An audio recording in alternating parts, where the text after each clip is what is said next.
mosolo nyonso ezali ya kobeta te makambo mosusu ezali nde sekre ya moto na Nzambe nzembo na ngai ezali litatoli ya bolamu oyo Nzambe asali na vi na ngai. Bonjour, bonsoir, ça dépend de l'heure que vous nous suivez dans votre maison. Par le bien n'engagez to messala toujours kokuta na bino o yanga na bino koma le rôle libala yango ezala na divorce c'était na kata viva fréquative confusion totale biso tolingaka masango vraiment te ya koyoka tolingaka toujours kokita sur le terrain po toyeba nini o ezokoleka po toyoki sango ya ndeko moko veut dire que musique na ye ndenge ezoyokamela na monde entier veut dire que epesinga somo na kobanga yango monique na sourna na tambola ki pendant temps ebele puis après c'est cela le qui va contact na ye pona kutana na ye moko pona yeba azanani pe musique na komba feti ke no ebandaki pe ebandaki sika nini yango lelo nazanga moko te boyebi nga kotanga ma politique mais abaki ai awa za kala cadre ya confusion totale to le bela nyonso musique ou ils a religieux et dire que musique pe ou ils a normal pe na politique na biso pona ekolo ya Congo sika nyonso o ezali ba kongomani bazali tokoma toujours sur le terrain pour tozwa information na biso na kati ya source yango lelo nazanga mon côté nazana ndeko yemoko naza cirque a se présenter papa na biso bonjour. Bonjour ndeko Jess.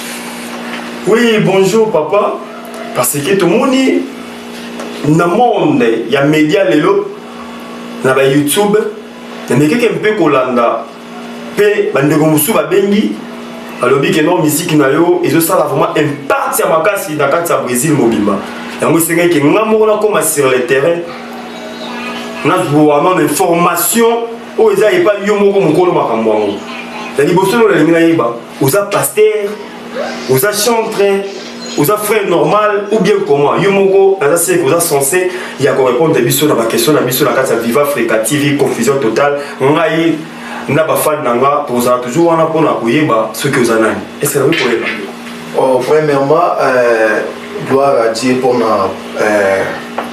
na nyonso par rapport à musalo to sa na Nzambe et ko yo ezo aboutir ko la zo lokumu pona ngo et je suis pasteur et chantre donc pasteur et chantre.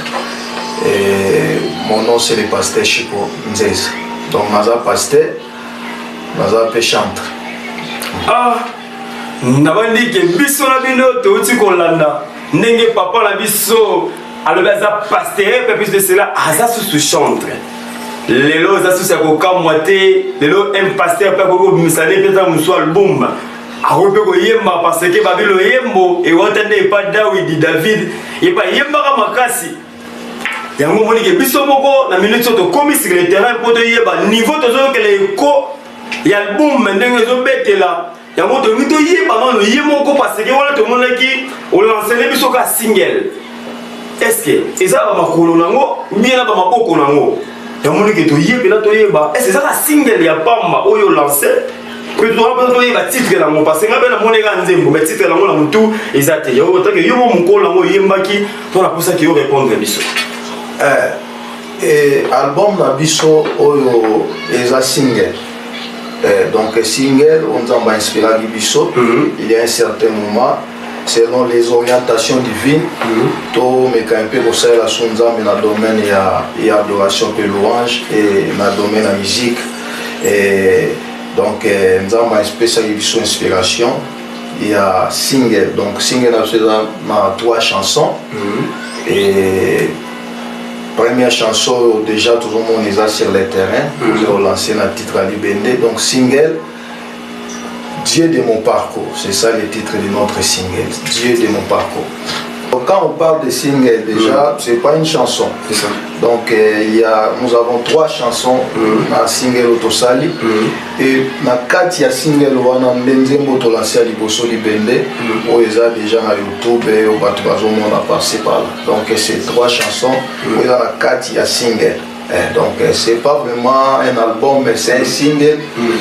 Bandara, on a pu te découvrir, Toyoka, à ta morceau moko, il y a chanson à Motoyeba, ni de l'obé minakati, Tolanda. On a vu.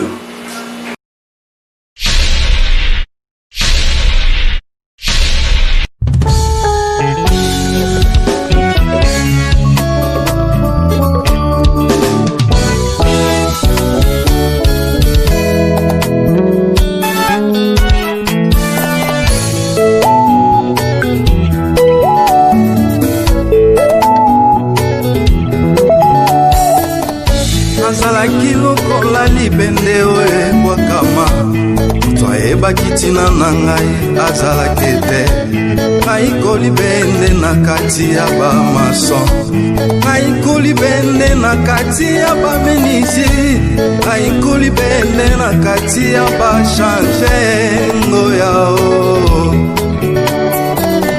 nazalaki lokola libende oyebwakama moto ayeba kitina na ngai azalaki te ngai kolibende na kati ya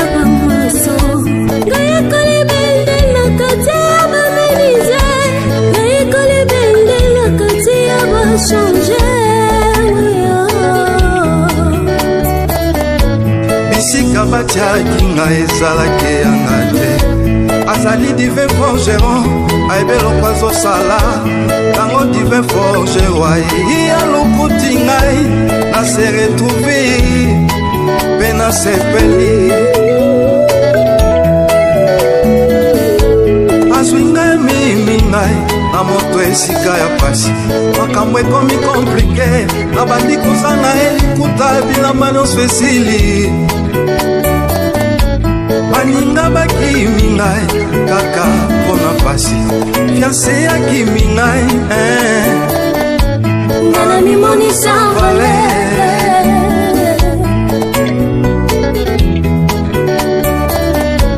azali dive forgeron ayebeloko azosala azali dive forgeron ayebeloko azosala azwi ngai abombinga na karwa na mokongo na ye nazobima te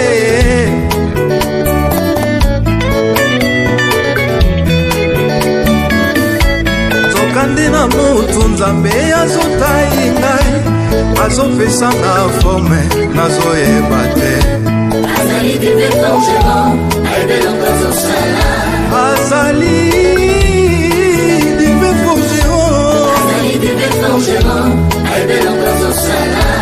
na nsima ya moto abimisi ngai yo mpe okobima eza mpona ntango moke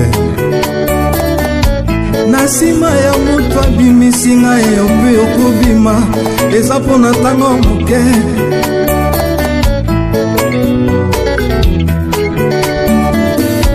bato oyo tozolula lelo bango nyonso bauta na kalwa ya nzambe eza likambo ya tanata tano mpe ezali ye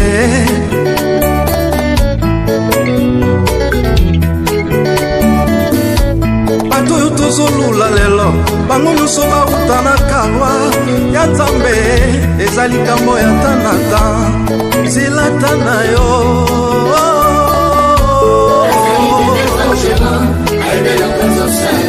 azali dive forgeron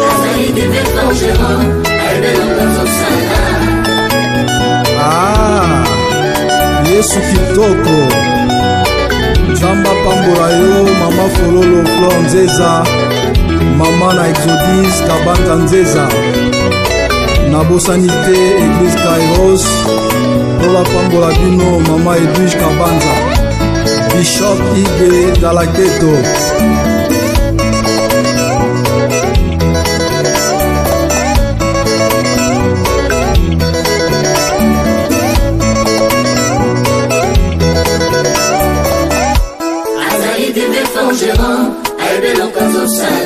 nakasi ngana bino toti kolanda single oyo pasteur na biso auti koyemba mpe oyo ezokobouge YouTube mobimba Tout ça encore, la carte à plateau na biso pour te découvrir, inviter na biso na journée à l'élo, tout ça ma cambre belé.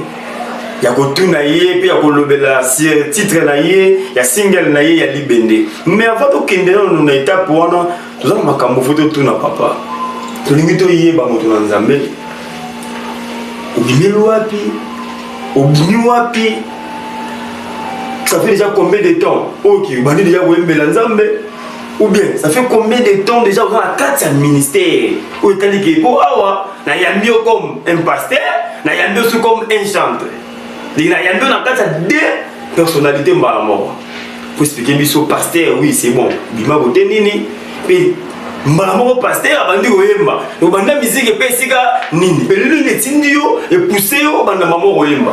Yango de pena personne na ba est-ce que pasteur aussi ça marié, ça célibataire, besoin na ba non comment? Parce que la carte Viva Africa TV, confusion totale, que l'on aura toujours qui va faire la vie, va comprendre vraiment mon zindo à mon bisikani na bini pour ah, tout l'on aura constaté et tout l'on aura toujours qu'on voit l'information dans la carte source. Merci premièrement, les nalobaki na début et comme on a les chikondeza, on a les pasteur et on a les chantre. Donc je suis marié, père d'un fils. Biographie nanga Tobandi, c'est une très longue histoire. Là on a commencé avec les Seigneurs et depuis que j'avais encore 8 ans, Dieu m'avait appelé, j'étais déjà dans l'église et pendant que j'étais dans la vie chrétienne et j'allais toujours chanter et prédicateur. Et là où je peux aussi mentionner le nom de celui qui m'a encadré, c'est mon père spirituel, l'ancien Mboma.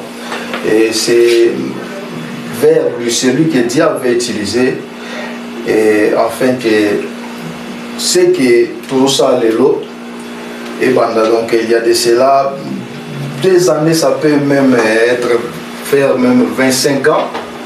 Il y a 25 ans passés que maman nous soit bandaki. Et donc, Nazala déjà chante, dans la chorale. Et bien qu'il y ait prédicateur, mais nous avons toujours pour une musique, il toujours il y a de cela des années et par la grâce de Dieu, nous allons continuer les lots pour évoluer étant prédicateur et chanteur. Merci papa, nous avons sûr que nous avons tout Kolanda, nous avons Nzambe, pasteur Chiko, autopé c'est un peu biographie naie, poto yé, babisika ni yabima pe, et bandaki nini.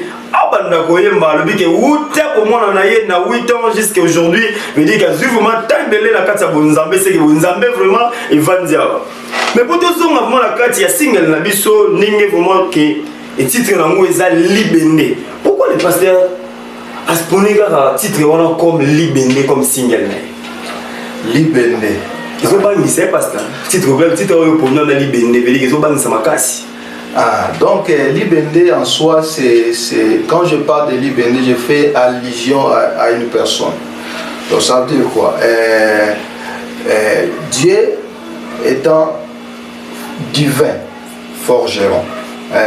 D'ailleurs, si vous accompagnez moi au monde, et pour expliquer une personne qui a la Libende,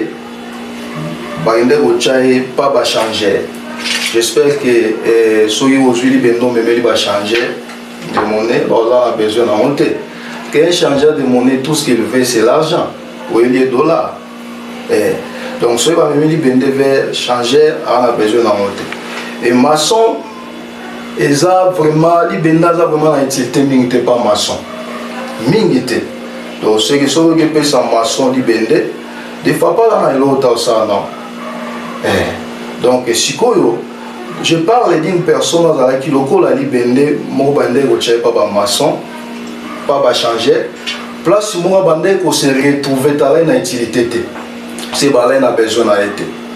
Et tant que divin forgeron, Nzambe, aye, à l'okoti mutuana, et à même sika ou bandé qu'on se la mutuana za.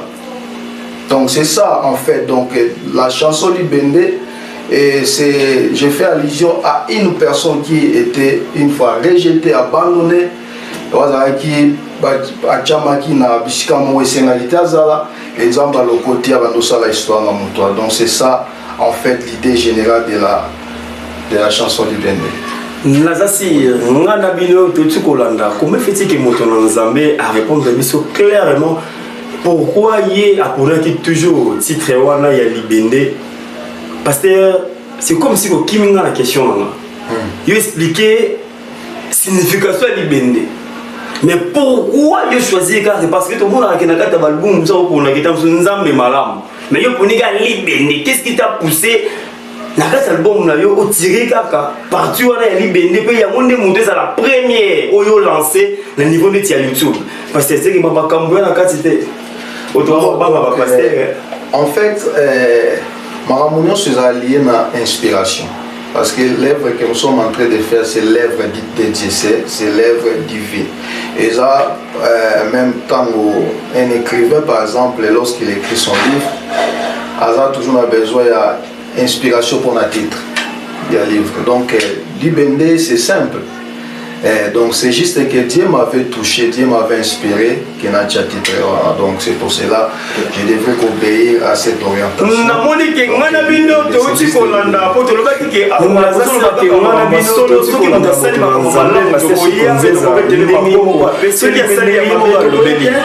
Alors, il y a une confusion totale. Ah, tout le monde a solo pour ceux qui ont voté la question est abisso, la réponse est aïe. Motolanzambe, tout ce qui est dans la salle libérée. Pour y avoir un monde qui est mis biso ah. Parce que tout le monde a un clip ou la qui biso quelque part. Tout le monde a un manga. Quand tout le monde a décidé de s'indiquer. Donc, moi, si à bouillir, tout consort, blanc, monde, ça ne moi. Pourquoi on choisirait que non, on sait l'élément monde, si à bon, la carte aussi, longtemps que non, il y a le la libéré. C'est-à-dire que partout, on a vraiment essayé qu'il y ait un peu confusion totale dans le tout nabiso.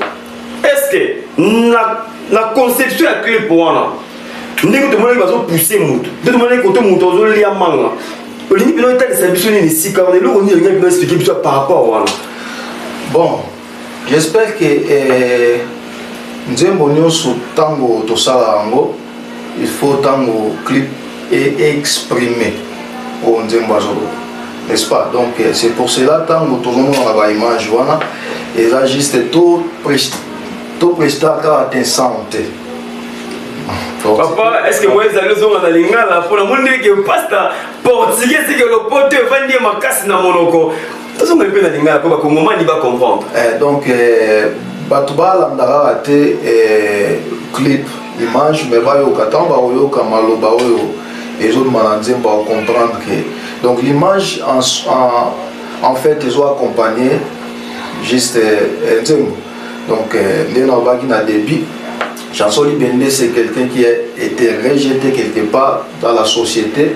Et Zamba le côté donc place Nyonso Moutazoli Amanga donc cette personne là joue un rôle et à Libende donc c'est la personne en question qui est en train d'exprimer ce que la chanson est en train de dire donc c'est pour ça qu'on a quelque part moi si à bois qui est et dans Nzembo il y a une phrase qui dit que fiança boye et dans le monde appelle quelque part et donc c'est juste une manière d'exprimer la chanson mais en image donc c'est ça.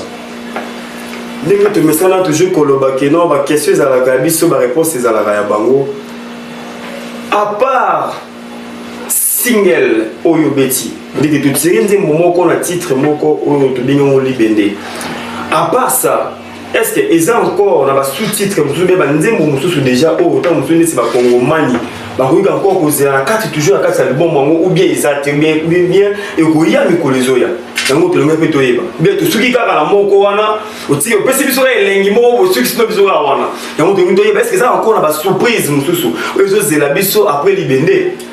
Non, donc là c'est un single donc c'est un single où il y a 3 chansons et ma carte ya single il y a tozana libende auto lancé et tozana lita toli et tozana nzembo moto gravé pe en portugais donc titre na weza na wa going to mais et en la deuxième chanson tolocha déjà dans quelques jours si le Seigneur permet et on a déjà na YouTube na wa going to mais et lita toli donc c'est ça les singles ils ont 3 chansons que on a pu graver. Donc c'est déjà, d'ici là, ça sera disponible pour les 3 chansons.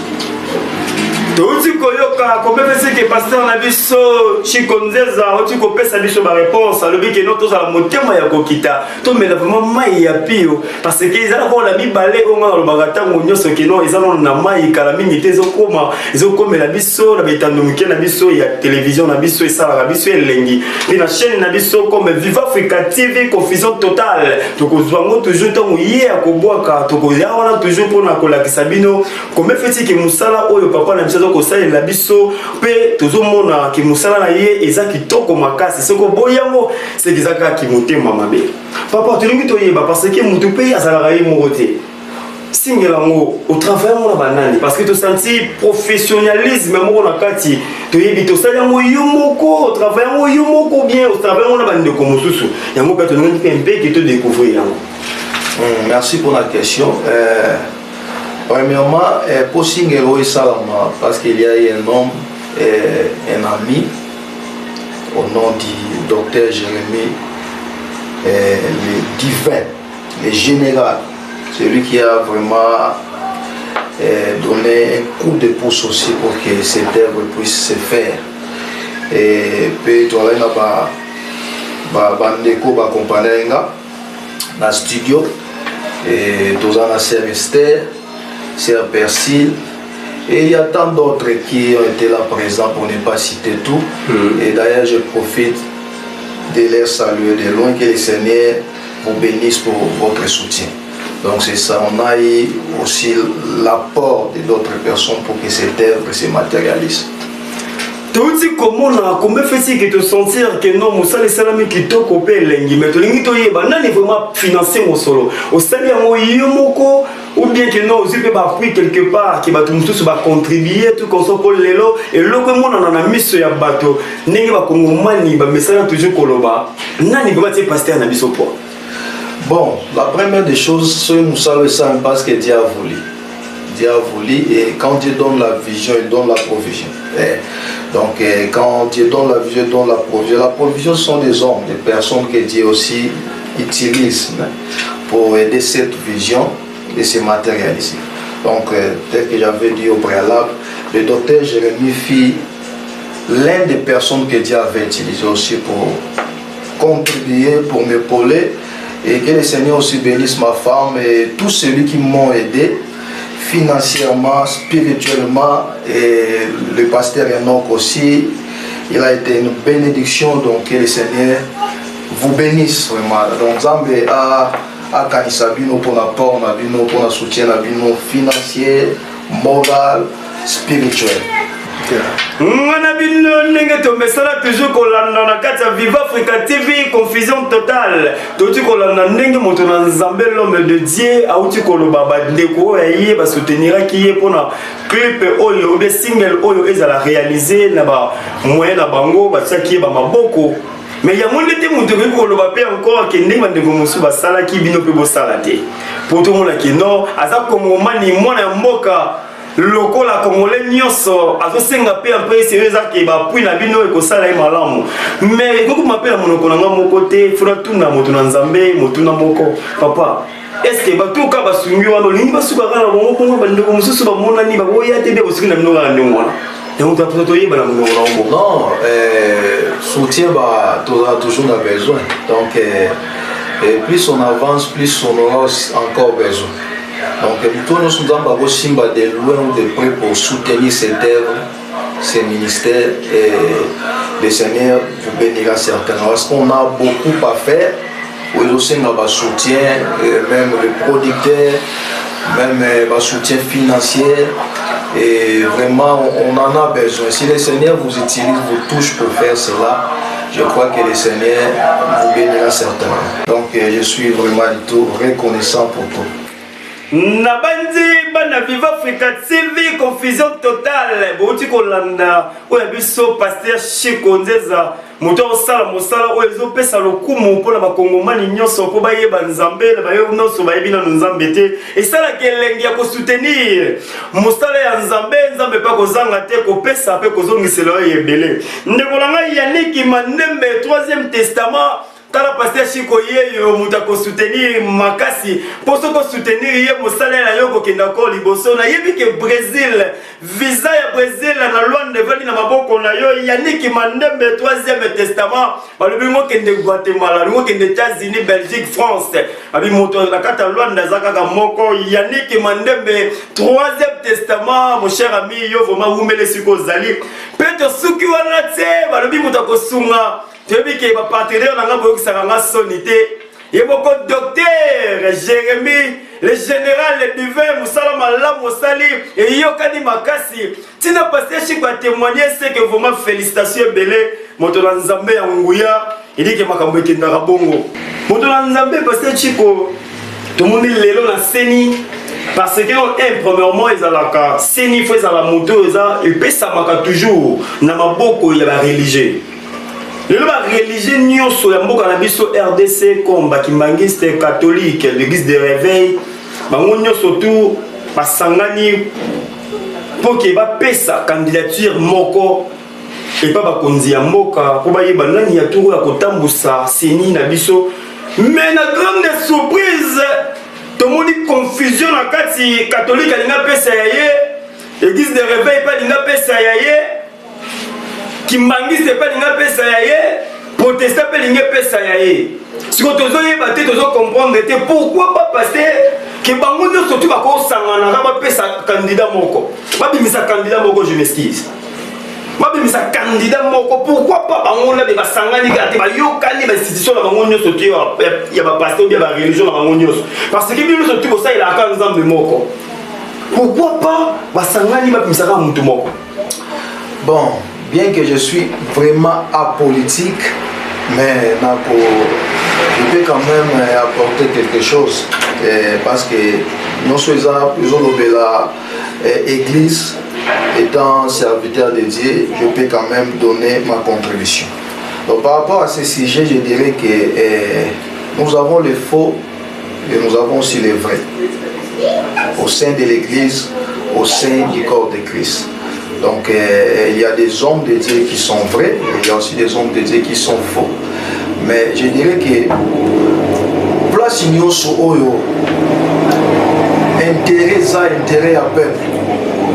J'espère que faut briser l'égoïsme et briser l'intérêt personnel. Parce que si réellement la religion en annonce, Batanzambe en annonce, tous un objectif moko et un peuple congolais mboka est avancé. J'espère que et ça important est toela parce que ce tomo est ça local mais comme intérêt personnel. Alors si c'est nous allons choisir voir la personne qui est capable, brisons nos égoïsmes et soutenons la personne en question. Donc c'est ça les conseils que je peux donner aux hommes de Dieu et je peux donner aussi à l'église du Congo. Donc on n'a pas besoin de chercher nos propres intérêts, mais le temps que nous sommes, nous avons besoin que notre pays puisse avancer. Et le rôle de l'église aussi, c'est de soutenir l'avancement du pays. Et comme nous le savons très bien. Donc si nos pays aussi n'ont pas la paix, nous n'allons pas évoluer. So, le peuple est toujours dirigé dans l'église Nabiso.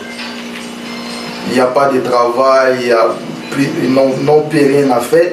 J'espère que l'église aussi va souffrir. Donc, tout banni d'intérêt personnel et tout sangana pour l'avancement de notre pays. Merci papa, pasteur Nabiso Chico Nzeza. La réponse est que tout peut malamu oyo pesi biso et sali biso vraiment et sengo mingi parce que on répond de biso na boanya nyonso pe na sagesse nyonso et si kabe prédication de vanité moi bien que oui aux vraiment du domaine. Et tout ce qui va la thème ndeko to ba ki biso la carte Viva Africa TV confusion totale tokoloba kaka bosolo pe toko continuer toujours koloba bosolo toko constater parce que ngana bino tina suka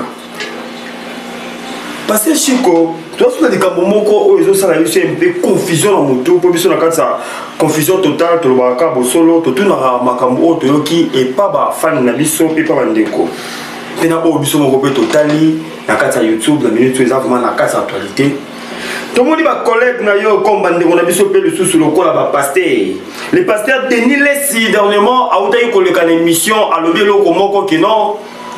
Bango nyoso tous les pasteurs il y a RDC, ba Liambongo Joseph Kabila, le président sortant apesa bambongo na ye pa na bango asala nyoso ko kopesa par là tout le monde ki non atanga ki le sous kombo ya pasteur na biso monene Kiziamina Kibila Jean Oscar Abiyepe Aliambongo na ye mais si malango tout le monde ki le pasteur Kiziamina le gars qui sous netanoke alobe ke loko moko ki non yi makambo na ye bien ngote et comme si que comme le rôle la guerre pasteur aleki na teva lobby pasteur mususu pe sous aye à lobby est-ce que on a yo comportement de moi les enfants dignes ya bino ba pasteur ou bien confusion aux en quatre na poteau ba sous-souter na niveau en solo ba mamba solo na nous peut akomoko sabiso tout un peu de réaction là.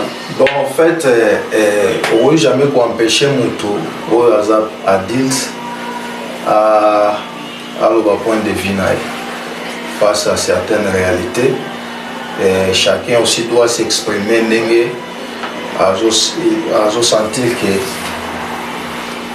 c'est bon pour lui, donc c'est ça. Alors, Melon a encore que Bisso étant que chrétien, étant que Bassa ensemble toza modèle on a battu. Donc ça veut dire quoi comportement à Bissopé et ils ont joué le rôle makashi pour la bateau balanda Bisso. Pour la bateau encore non converti et surtout pour la bande et sur le modèle dans les Seigneurs et c'est pour cela la sagesse est là vraiment important pour nous préserver puis te péler donc et là on enseigne que tous à la limite pour éviter ma sur école qui tous à séparer. Et tant que sur le monde qui est tous à unité. Donc c'est ça. Nous devons être unis parce que nous sommes des modèles. Et notre comportement aussi, c'est une manière aussi d'évangéliser. Donc ce que je peux pas dire aux hommes de Dieu, que nous devons être unis. Donc c'est ça. Merci vraiment Nabiyano. Ezali kaka moto ya bonia ngakutu mbala moko na moko benga ye l'homme le plus sage de la RDC, ça dépend que de moi. Et dit que wale kali kaka ngai. Merci bingi pour la réponse oyo pesi biso parce que chiko to senti que no bonzambe pe na bonia na kati ndenge kaka ndenge yo zali. Le nouveau mois côté ninga regarder parce que makambo yo pe etali ekolo to yebi que religion na biso pe RDC et comme la biso n'est plus que implice na kata makambo mais comportement ya bino ba pasteur lelo komi ko sala biso pe mo bobangi parce que il fallait que bino bozala modèle mais lelo to moni que na kati internet pe na ba YouTube makambo ya ndenge na ndenge komi ko lekana tina ya ba pasteur ils ont fait ça biso vraiment pasi tozo ba souté na niveau mazo sala nzambe na bosolo pe na niveau ma azokosa to moni pasteur na biso papa na biso ndeko na biso pasteur Mukuna. Tant que vous pasteur yo tala pe ba vidéo tala pe ba YouTube là c'est tant que vous wali comme ba rimer mais tant que mo potala ki olanda ki to moni ki bazui dignité à un homme dédié comme pasteur Mukuna nan de kona biso Chibola ba exposer on na ba réseau social et que tozo e baté est-ce que Eza makambo ou Eza ya solo ou bien parce que lui-même, parce que la mission n'est pas informé, parce que Mukuna a dans la prison centrale de Makala. La mission est dans la plaidoirie. Mais c'est toujours débattu. Est-ce qu'il va conseiller Makambo ou bien réellement, exactement, il y a un monde qui est ça. Il y a des réactions et vous avez des gens qui ont et comme les peines de pasteur. Bon, c'est très difficile étant des humains, tout est vrai et faux. parce que nous avons regardé à mon alliance. Donc il y a une situation ya pasteur na biso mukuna ceux qui est solo to eza lokuta nous avons une vérité parce que nous sommes dans un monde aujourd'hui surtout réseaux sociaux, tout est possible. Tout est possible. Donc nous avons une vérité mais là on a bisaba na nzambe be basala nzambe nyonso ke Bible dit nous qui sommes forts, supportons les faibles. Supportons les faibles.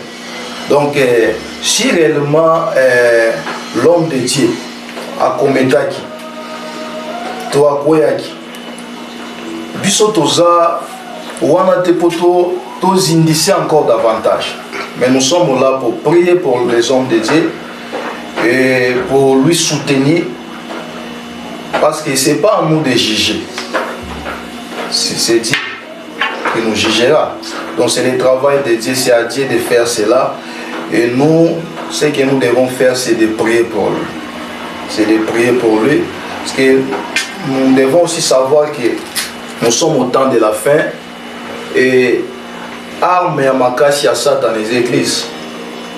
Et Satan a dit que si on va attaquer l'église, il va te venir dans l'église. Et alors, le diable qui gagne. Et pour Satan atteindre l'objectif, il va commencer premièrement à attaquer des hommes de Dieu. Et puis combien de bâtons chrétiens de l'eau ressemblent à la sauter? Parce que pasteur. Donc le diable est en train de gagner. À chaque fois que nous propageons les mal des hommes de Dieu, nous devons savoir que nous sommes en train de travailler non pour Dieu, non pour le royaume de Dieu, mais nous sommes en train de travailler pour l'avantage du diable, pour détruire l'œuvre de Dieu. Donc le pasteur Mukuna, il reste l'homme de Dieu et dans des moments difficiles qu'il est en train de traverser, nous devons l'aider, le soutenir et pourquoi pas prions pour lui. Parce que demain aussi peut être moi, ça peut être une autre personne. Le diable est là toujours pour nous tenter, il peut aussi nous piéger pour détruire l'œuvre de Dieu. Donc nous ne devons pas être trop durs avec les autres, mais la Bible dit que nous devons soutenir, donc nous devons prier pour nos bien-aimés. Donc c'est ça que je pourrais répondre par rapport à ces questions.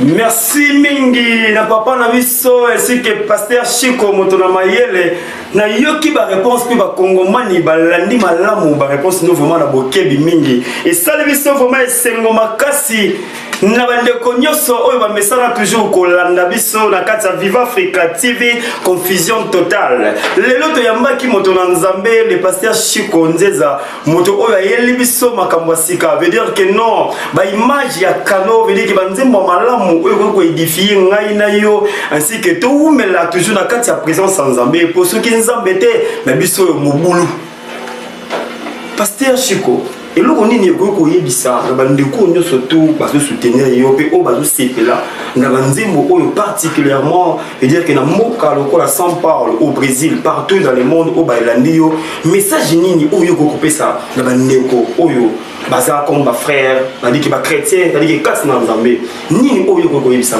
comme message na. La première des choses est Nzamba pambola bato nyonso bazo soutenir nga de loin ou de près. Et bateau nyonso pe par la grâce du Seigneur Nzamba memba on ba kouya na nzembo oyo to lancer libende et je crois que et je sais que Dieu a un but derrière toutes choses et l'œuvre que nous sommes en train de faire c'est pas le nôtre, c'est l'œuvre de Dieu et tel que j'ai toujours dit que l'adoration c'est pas vraiment chanter. Non, c'est pas chanter. La chanson doit accompagner l'esprit de l'adoration. Vous comprenez? La chanson est là pour accompagner l'esprit de l'adoration. Donc, en fait, chaque fois, toujours la chanson divine ou les chansons d'adoration, nous devons vraiment entrer dans l'esprit de l'adoration, dans l'esprit qui conduit ces chansons-là. Donc profitons-en de ce que le Seigneur nous a donné comme étant des chants de louange et d'adoration. Et aujourd'hui, Libende aussi fait partie des lignes de chansons que Dieu nous a données. Et entrons vraiment dans l'esprit de cela. Et je sais que derrière ça, Dieu est en train d'accomplir et d'atteindre certains objectifs. Je sais qu'il y a plusieurs personnes qui vont passer un moment très difficile. Dieu est là dans cette chanson. Et accompagnez-les et certainement ça va vous édifier. Et soyez dans l'esprit de prendre, de gagner quelque chose. Dans l'esprit d'être béni, d'être visité par Dieu à travers de cette chanson, cela est sûr et certain que le Seigneur vous visitera. Parce que ce n'est pas les miens cette chanson, c'est le Saint-Esprit qui nous a inspiré ça, c'est Dieu qui nous a donné cela. Donc c'est une bénédiction venant de Dieu, du ciel, et que devons-nous profiter de cela. Devons-nous profiter de cela et certainement ça va nous édifier. Donc c'est ça.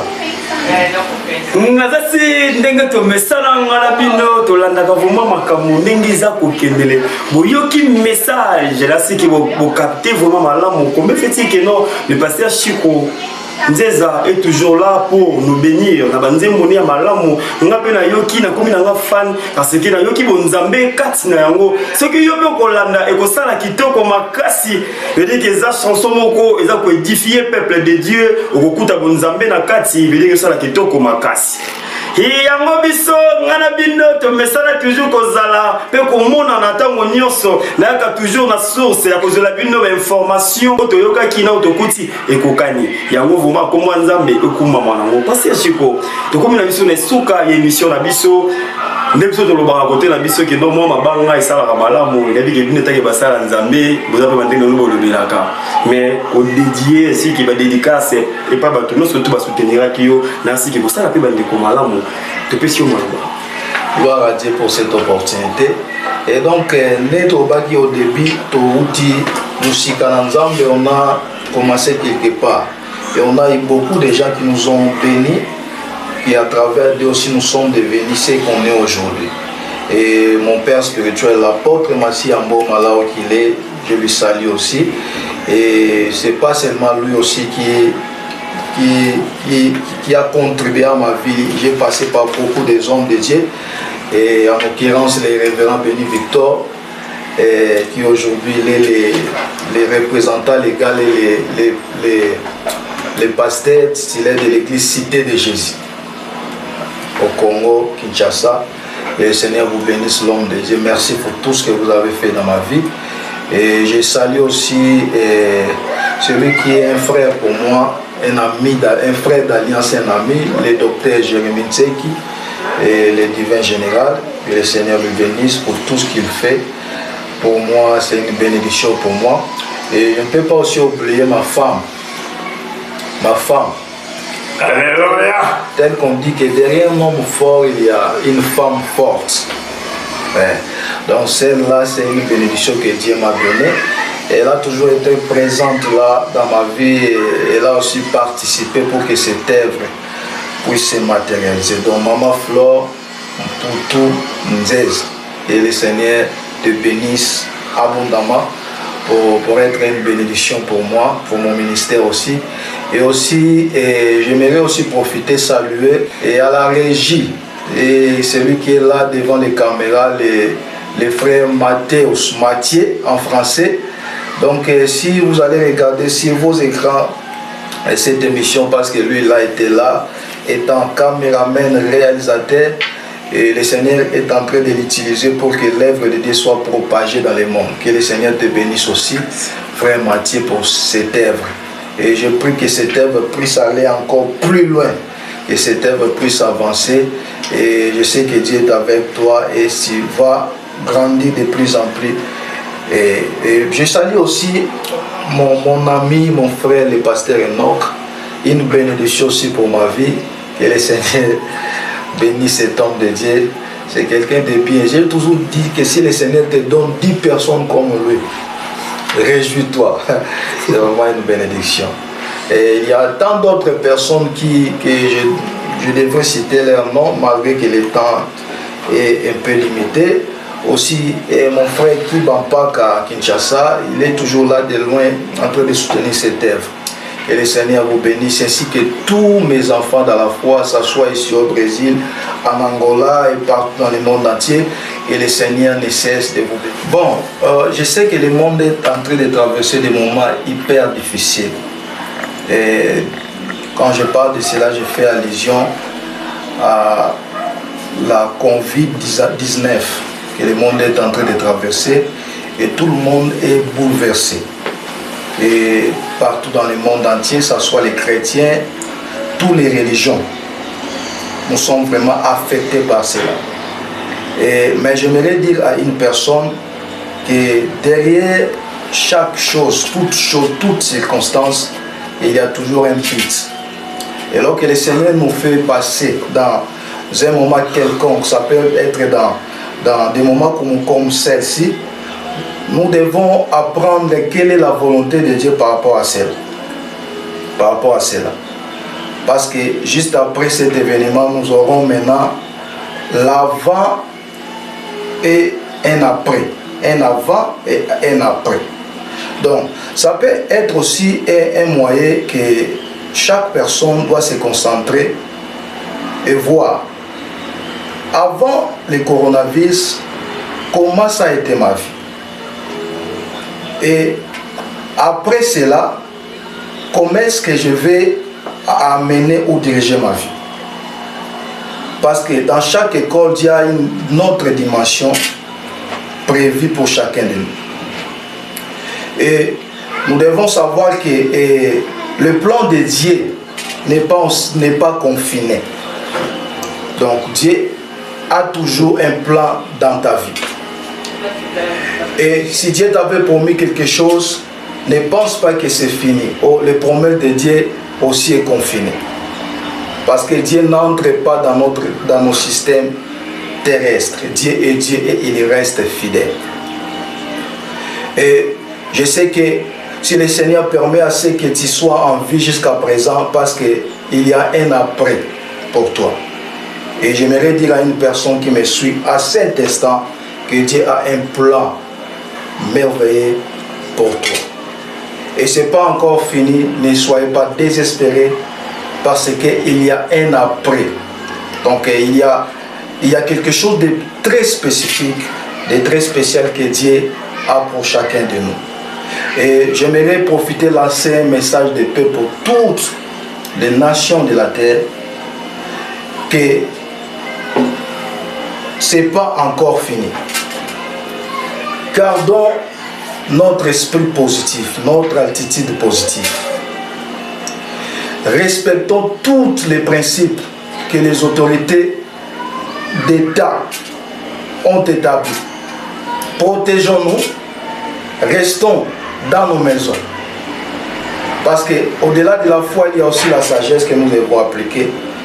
Et si vous faites cela, cela ne fait pas preuve que vous n'avez pas la foi, mais plutôt vous avez la sagesse. Mais après cela, il y a une dimension, il y a un niveau prévu pour chacun de nous. Cela dépend de vous, de la manière que vous voyez les choses et de la manière que vous êtes en train de recadrer les choses dans ces moments difficiles que nous sommes en train de traverser. Que le Seigneur vous bénisse, que le Seigneur restaure vos familles, que le Seigneur vous protège, que le Seigneur restaure toutes les familles de la terre. Dans le nom puissant de Jésus-Christ. Et si vous voulez accompagner mes prédications aussi, mes chansons, c'est sur ma chaîne YouTube, Chikonzeza TV officiel. Donc c'est aller dans ma chaîne YouTube, Chikonzeza TV officiel. C'est là où vous allez accompagner toutes mes prédications ainsi que mes chansons. Que le Seigneur vous bénisse. Oui, yanga bandeko, nabisaka bino ngana bino libala tina suka divorce ezate. Veut dire que touti kolanda yabiso pasteur Chikonzeza, nous surtout auti ko remercier baïbaïro, nous surtout ba soutenir qui est na œuvre de Dieu. Oh yo zo sala pe ozo mona na miso ya bato. Papa tozongeli yo parce que balobi ete que non, bayembi na bayembi soki ba swadi ba répondre kaka na loyembo. Pour ba bato mususu pe balanda, pour ba comprendre que muto yembi na kati wana pour le montage comment. Ils ont vraiment les pasteurs Chico, veut dire qu'il sait que moi capelle mon papa pour c'est plus ça. Bah dans Zambé na c'est que ça vito makasi. masolo nyonso ezali ya kobeta te makambo mosusu ezali nde sekre ya moto na nzambe nzembo na ngai ezali litatoli ya bolamu oyo nzambe asali na vi na ngai eza nzembo mosusu eza na kati ya single na biso Dieu de mon parcours donc juste après libende eza parmi banzembo to relancer na bajour réseau ya c'est-à-dire que Boutolanda, qui comme fait que non notre pasteur Chico Nzeza ayembi pour les bukas na bino mpe ba doute ezala ki mwandambo mais yemoko abete biso live si que la capella et ça le biso ngana bino kitoko malamu mais bobo sarate ko s'abonner toujours na se wana bokende sika ba komi s'abonner veut dire que vous s'abonner avec un clic directement au komi kolanda ba émission na biso na temps réel na kata Vive Africa TV confusion totale bolanda biso tango nyonso parce que awa tozolo bakaka bosolo yanga bandeko balobi ke ngala bino ezalaka nde makambo boye sike komi makambo langa Dike bobo sanate politique kotika la politique makambo mboka langa kotika la makambo mboka langa tolo bela pone ekolo dike ba politicien te bosali bino te pe na kotika la jamais ko bosala bino po na bino langa ezala kaka boye to mema malaka boye abike dossier mukuna lelo ezala ki pleurai dike ba pleurai ki et pas ba avocat na ye nini ba ko ikoloba liboso ba to mayele dike lelo ezala ki somo ba susu ba lobi ke no ba PC 20 ans amisu ba lobi ke no ba PC 10 ans veut dire que côté qui un peu confusion totale tozoye baté makambo yo komi boye pona nini est-ce que cash etiki ya biso mukuna pona bande tonga bandaki to monaki olenga nko ya kendaki ko encourager ye Zakari ba yembalite batonyo surtout ya politique ya mboka na ngai bazalaki na sima na ye mais lelo pasteur mukuna azana kata boloko to mona te apuya motote c'est comme na niveau que non et comme makambu et belé ya ko condamner 20 ans veut dire que ça li peut pas si pe na mawa mais à la prochaine to kolanda to koyeba vérité sikani nyevandi est-ce que FCC ezana sima makambo yo ou cash ezana masima ou bien cash pesi mo Congo to koyeba ngo biso na bino pe na sima bobanga te to koyeba et ce qui boni pona fati liboso de konabiso trésor ou abota ki courage ya kone kofunda ye comme si que non a violer constitution to koyeba lisusu yango lisolo yango suka kindenge nini.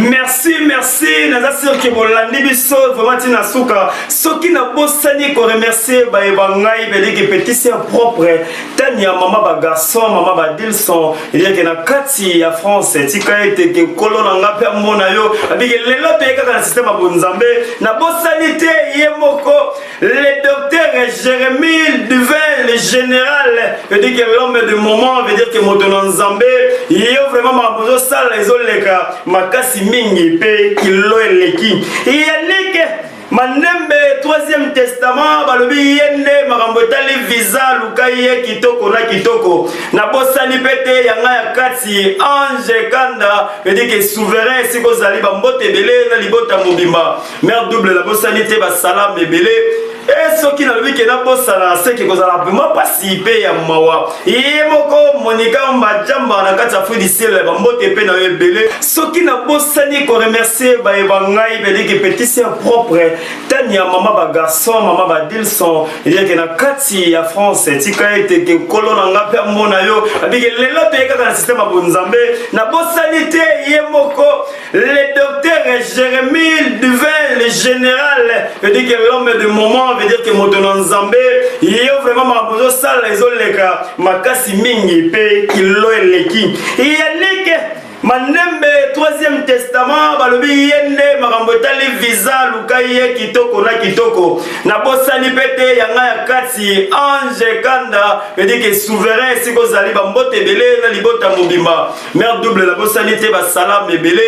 Et ce qui n'a vu que n'a pas ça c'est que vous allez vraiment participer à mawa et moko monika mbajamba na kata fudi ciel ba mbote pe na belé wezali yanga ya bino Gerson était moi elle ça fait pas néate gel et dit que to kutani na mbala ya sima avec nous soki nazalaki ata courage mbele na zuwa Claude Onga osala wanga wa motema e présence na ye saleli na yo ekamwisa ngai basekaka moto te na mokili. Viva Africa TV aloba confusion totale de Mateus Masubo de Brésil. Viva Africa TV, confusion totale. Toutes les émissions politiques, musique, et puis s'abonner massivement de la part de Mathieu Bergol. Viva Africa TV, Viva Africa TV, s'abonner massivement Mateus Masubo.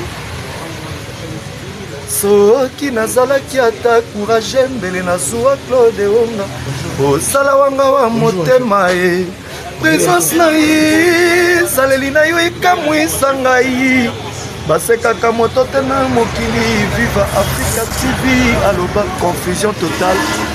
Viva Africa TV, Viva Africa TV, confusion totale. Viva Africa TV, confusion totale. Viva Africa TV. Et puis s'abonner massivement, s'abonner massivement sur Viva Africa TV.